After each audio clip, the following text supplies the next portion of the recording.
सदर मुमलिकत की मंजूरी के बगैर ही कौमी असम्बली का इजलास तलब कर लिया गया है। कौमी असम्बली का इजलास कल सुबह 10 बजे तलब किया गया है। अदील वड़ाइच हमारे साथ मौजूद हैं। अदील, तो बिलाखिर ये फैसला हो गया? जी बिल्कुल, ज़राए ने कंफर्म कर दिया है कि कौमी असम्बली सेक्रेटेरिएट ने ये इजलास खुद तलब किया है।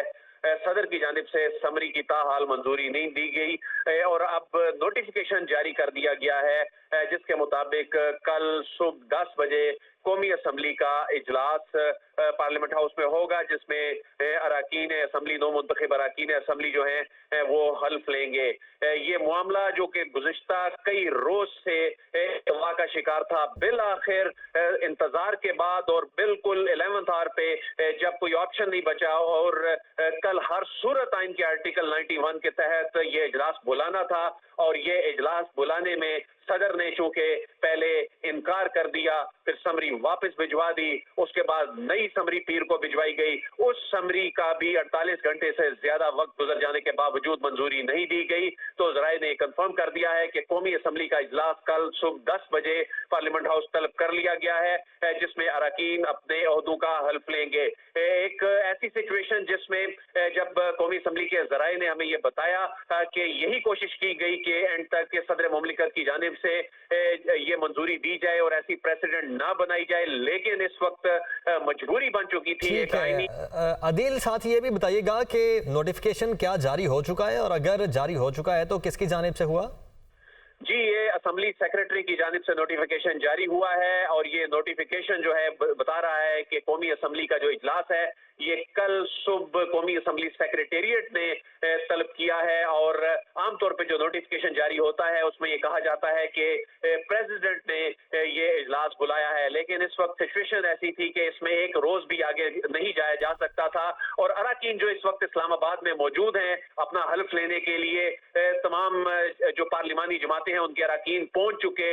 लेकिन अभी एक गैर यकीनी सूरत हाल जो थी बिलाखिर खत्म हो गई। ठीक है, लेकिन अदील ये बताइएगा कि क्या इस नोटिफिकेशन में स्टिल सदर मुमलिकत कोई मुदाखलत कर सकते हैं? देखिए, सदर मुमलिकत की जानिब से चूंकि खामोशी इख्तियार की गई है और अभी तक सदर मुमलिकत ने चूंकि उस पर अपनी राय सिर्फ वर्बल दी है, तो ऐसे में सदर मुमलिकत इसमें अगर इंटरवीन करना होता तो उस समरी पर कुछ लिख देते, उसे मुस्तरद करके दूसरी समरी को भिजवा देते। बज़ाहिर ये लगता है कि सदर ने जो एक रेजिस्टेंस शो की है सिर्फ ये मामला उस हद तक होगा और इस मामले पे अलबत्ता इसकी जो सियासी तौर पे कानूनी आईनी इम्प्लीकेशन जरूर होंगी आगे जाकर। ये सियासी जमातें इस पे बात करती नजर आ रही हैं बज़ाहिर कि ये इजलास सदर की मंजूरी के बगैर बुलाया गया, लेकिन कोई हल नहीं था इसके बगैर। कौमी असम्बली सेक्रेटेरिएट ये कह रहा है कि ये ही आईनी और कानूनी तरीका बचा था कि खुद कौमी असम्बली सेक्रेटेरिएट इस इजलास को कॉल कर ले, क्योंकि आइन के आर्टिकल 91 जो है उसको वायलेट नहीं किया जा सकता। तो अदील, जिस तरह आपने अभी कहा कि कोई कानूनी और आईनी पेचीदगियां आगे जाकर हो सकती हैं, तो अगर आगे जाकर कोई इस तरह की पेचीदगी हो सकती है तो फिर कल जो इजलास होगा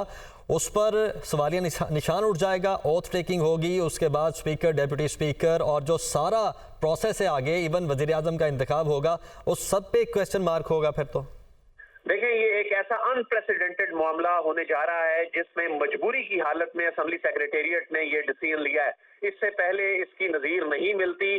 चूंकि आमतौर पे इस तरह की रेजिस्टेंस कभी देखी नहीं गई। सदर मुमलिकत की जानिब से जो इकदाम उठाया गया और दूसरी समरी की भी जो मंजूरी नहीं दी गई, तो यही वजह है कि ये जो इम्प्लीकेशंस थी, इसके जो कॉन्सिक्वेंसेस हैं, ये नजर आ रहे थे कि असम्बली सेक्रेटेरिएट बिल्कुल आखिर तक इंतजार करता रहा। अगरचे ये परसों ऐलान कर दिया गया था कि स्पीकर जो है वो इजलास बुला सकते हैं या असम्बली सेक्रेटरी इजलास बुला सकते हैं, लेकिन इसके बावजूद कई घंटे इंतजार करने का मकसद भी सिर्फ यही था कि ये मामला आगे जाके मुतनाज़ा ना हो, ये मामला आगे जाके अदालतों में ना जाए, इस मामले पे आगे जाकर ऐसी बहस ना हो जो गैर यकीनी सूरत हाल में इजाफा हो। अदील, बहुत शुक्रिया आपका।